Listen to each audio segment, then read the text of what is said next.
Okay, folks, let's go ahead and focus on our lighting.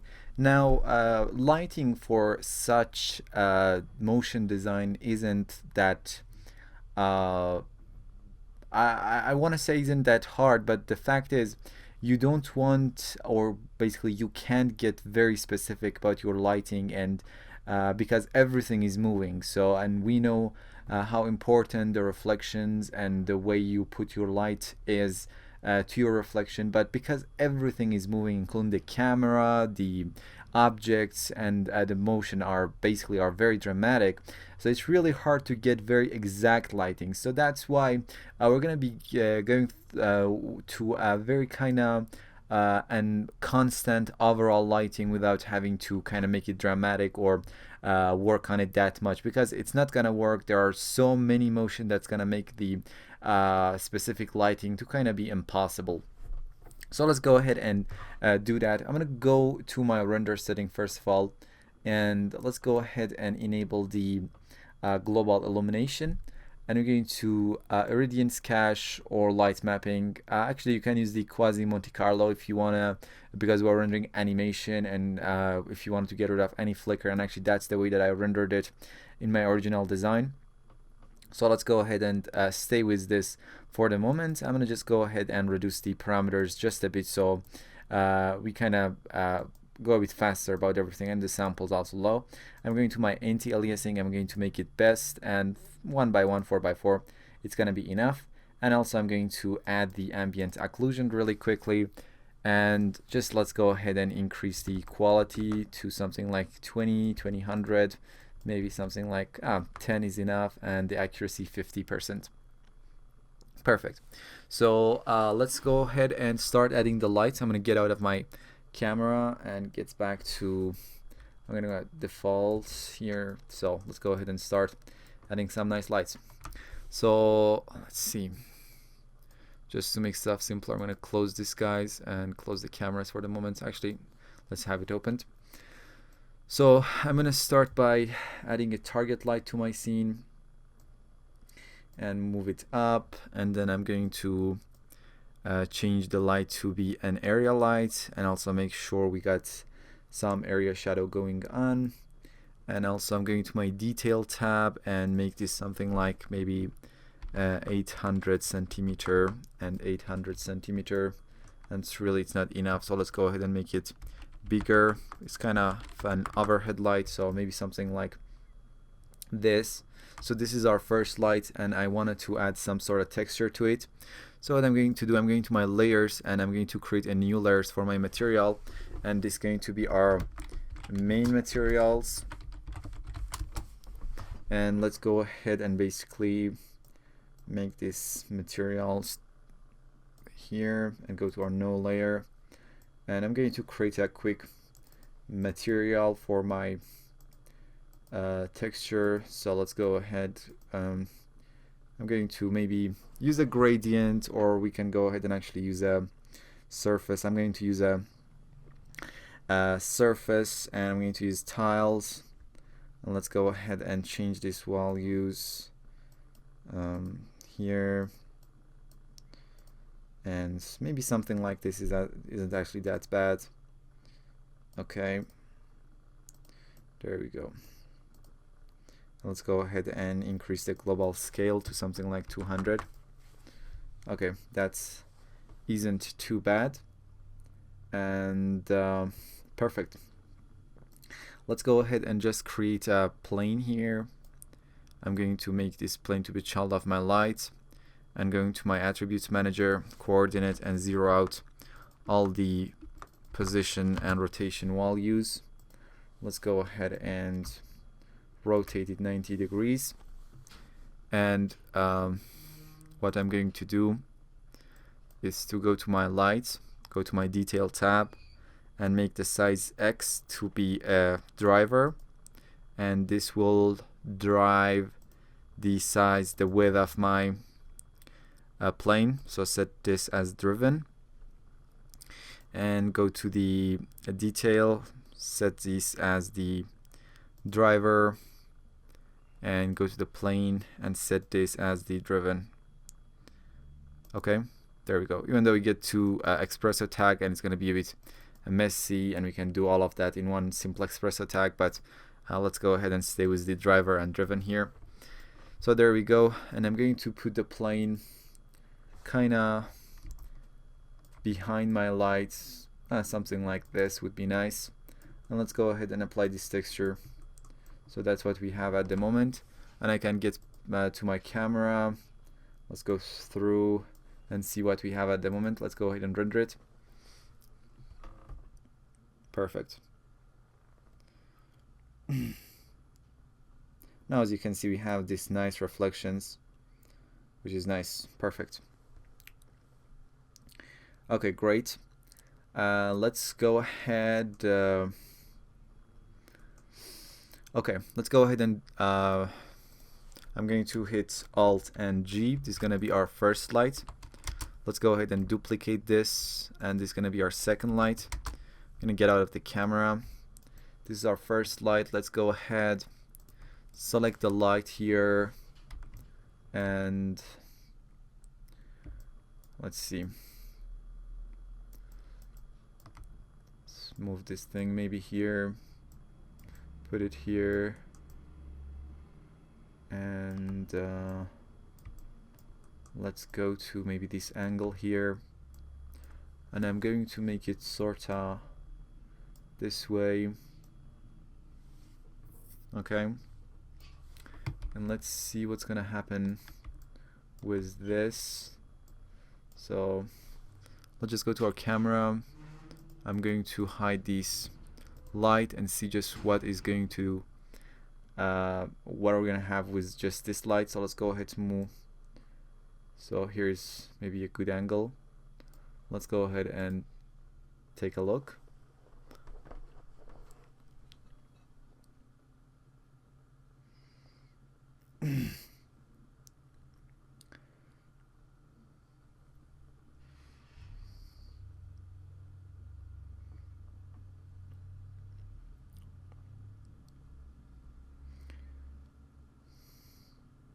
So as you can see, we get this kind of nice reflections, which is, I think it's going to be nice. But for this one, I'm going to create a second material, and just going to change this tile to some sort of gradient. Go to the gradient, and let's change this to none, and let's see, pull this thing to about 50% here.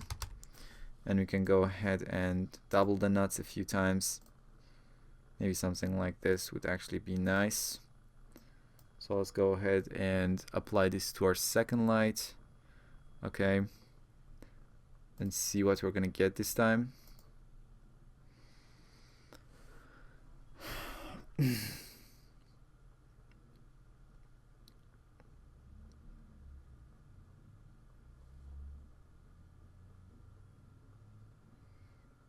Okay, it's not the way that actually I did the lighting for my original project, but I think it can look nice. So let's go ahead and stay with this. And if I turn on the other light that we have, and let's go ahead to another view, maybe here, when we have both of the lights.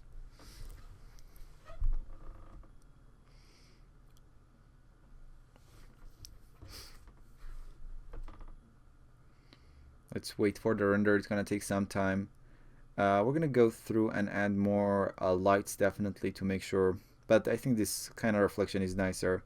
The original version, I just went ahead to a very simple lights, which is some box gradient type, you know, but it's really up to you. I think this is gonna be looking nicer. So let's go ahead and add some other lights. I'm going to duplicate this first light, control drag, and this is going to be our third light. I'm going to select the light and put it down here. Okay, maybe let's just make it a bit angled. Let's maybe here, and see, let's just make it a bit bigger. And I'm going to create this time is going to be a simple gradient. So let's go ahead and create a simple uh, box gradient, invert the nuts, and maybe something like this. Let's go ahead and apply this to this guy here, and let's okay, let's go ahead and see what we are gonna get from this light. Get back to my camera view and see.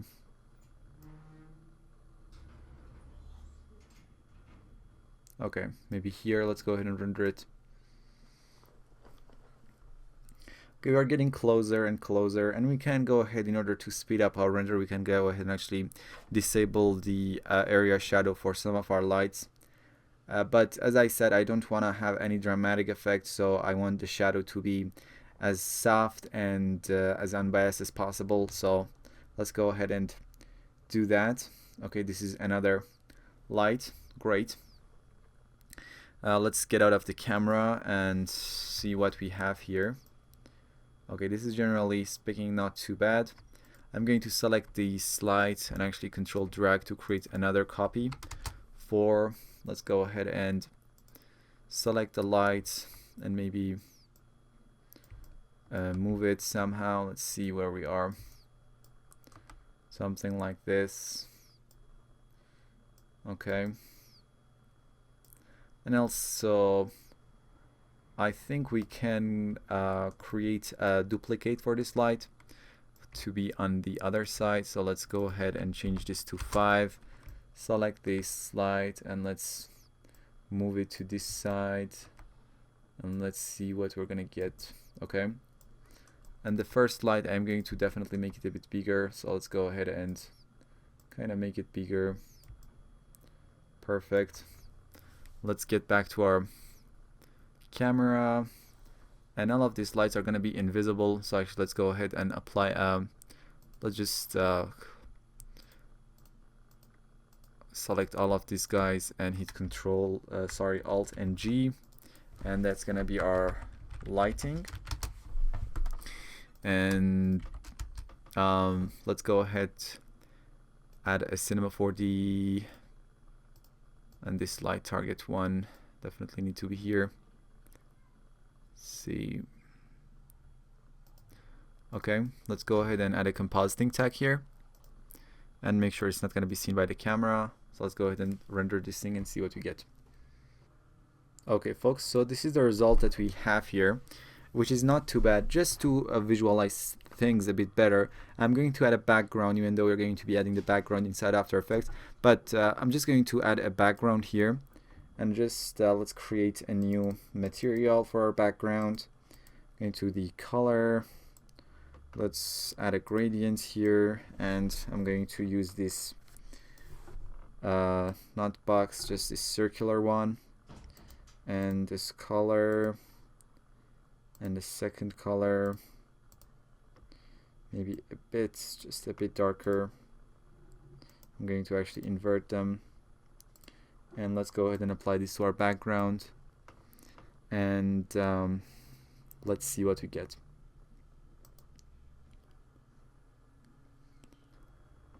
Okay, as you can see, adding that background color really make things come to life. And if I get back to maybe this frame, let's go ahead and before the render, I think some of these guys are so over bright. For example, this guy here. So let's go ahead and make the light intensity maybe something like 75 here, and also this guy too. So let's go ahead and select it and go to something like 75. I'm going to my camera, and let's go ahead and see what we're going to get this time. Okay, so definitely not too bad. And if we wanted to kind of fill some of the parts, we can go ahead and add a sky, for example. Let's go ahead and do that, just a simple sky. And let's go ahead and add a simple material here. Let's go to this luminance material, and just this white color, even though it's a bit too, let's go ahead and go to something like this, and let's go ahead and apply it to our sky and see what's going to happen. And this is definitely going to add a compositing tag and make sure it's not going to be visible to our camera. Also, let's go to our lighting and kind of hide it from our viewport, and let's go ahead and render it again and see what we're going to get.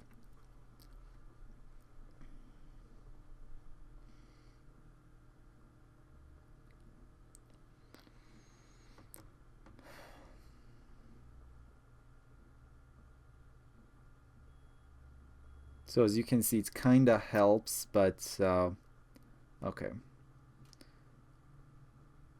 And we can really render our whole scene with just this simple sky if I wanted to.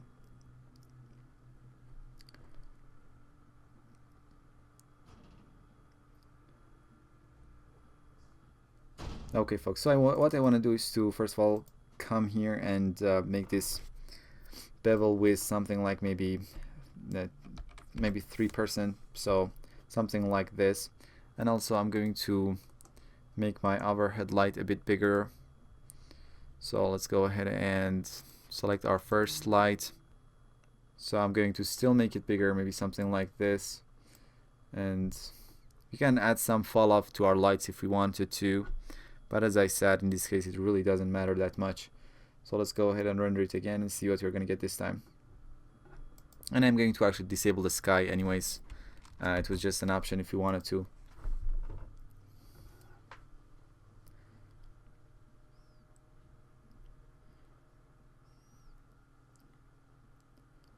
So I think I'm loving this much more better.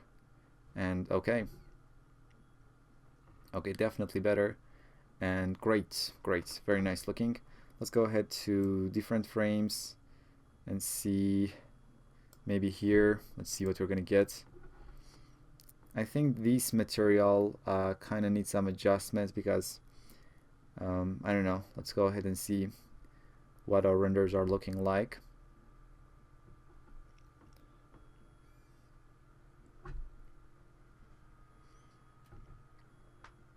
Okay, you know what I'm going to do? Let's go ahead and get out of our camera just for a moment. And for this one, I'm going to actually, let's see, select the light here, which one is number 2. And let's go ahead and actually select the light. And let's go ahead and make it something like this. Okay, so we have a nice reflection here. And let's get back to our camera and see what we're gonna get this time.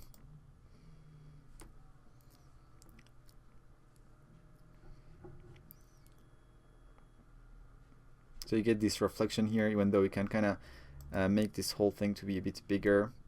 So let's get out of the camera. So you can just tweak stuff and see which one do you like better. Let's go ahead and make this thing a bit bigger, something like this maybe. So we have this big card. Let's go ahead and see what's gonna happen here.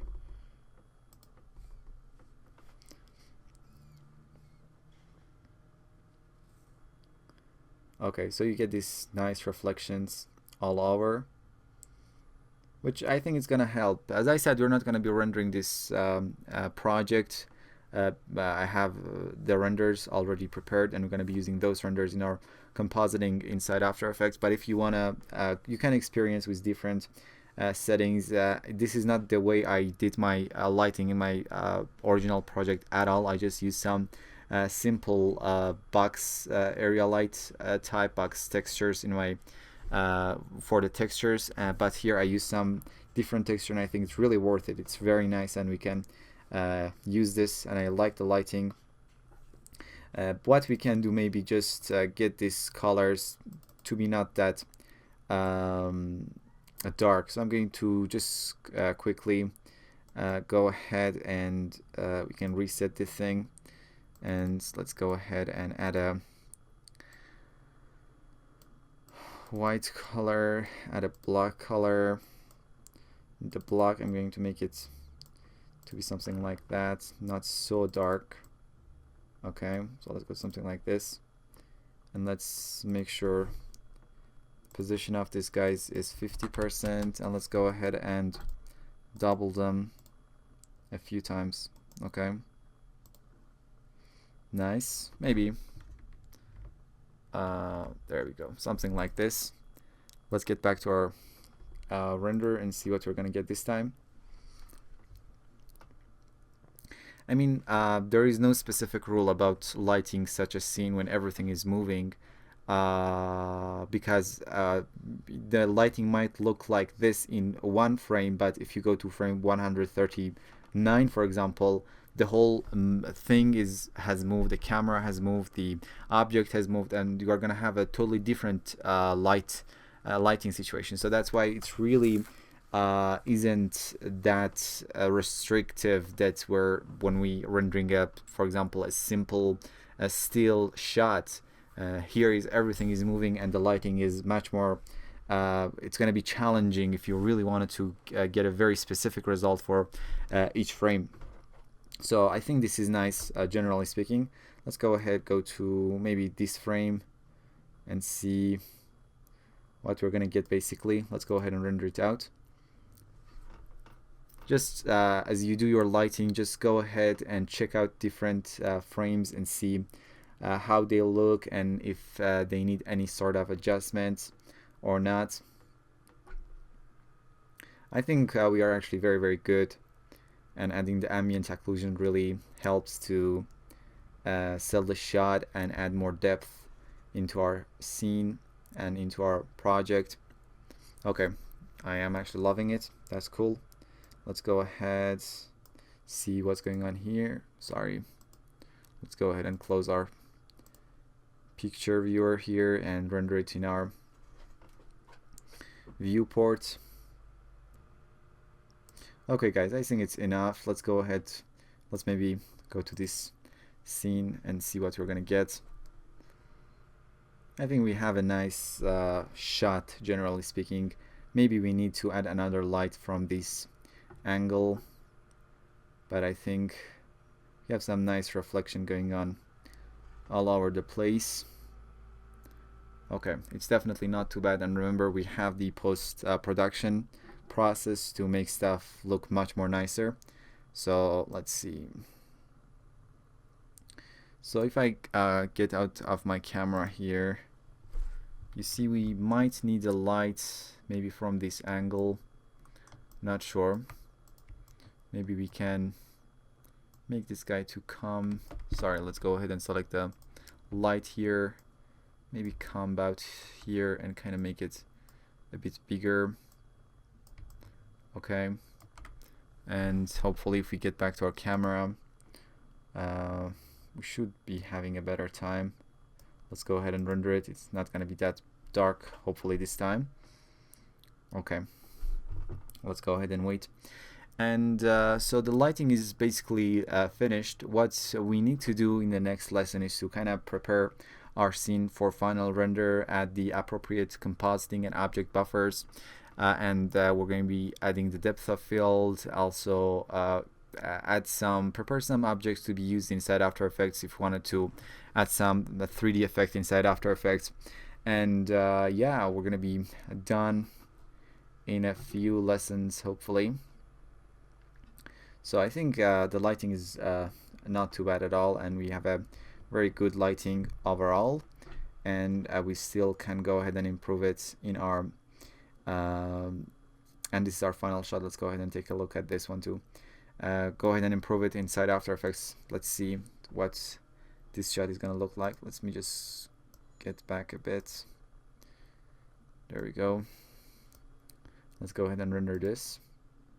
So I'm going to leave it like this, but if you want to get a bit more even looking reflection, you can go ahead and basically change this to be some other type. You can go ahead and basically just get rid of these stripes and have some simple gradients instead of these stripes. If you want, you can simply do that, but I'm going to leave it like this. And if we need, we can go ahead and add and change and adjust those two. But basically this is the process of lighting, and it really depends on what you want to do and how you want your lighting to be. You can go ahead and use different texture, or you can go ahead and just use one texture and basically use that all over the place. And this is the thing that I actually did. I just used this simple let me go ahead, this simple box gradient texture for all of my lights in my original project, because you know, it really is up to you. I wanted that really even reflection all over the place, so that's why I didn't use this sort of sprites and this window reflection and stuff like that. But if you want, you can go ahead and do that, and it's absolutely up to you. So in the next lesson, we're going to be preparing our scene for final render. So stay tuned with mographplus.com.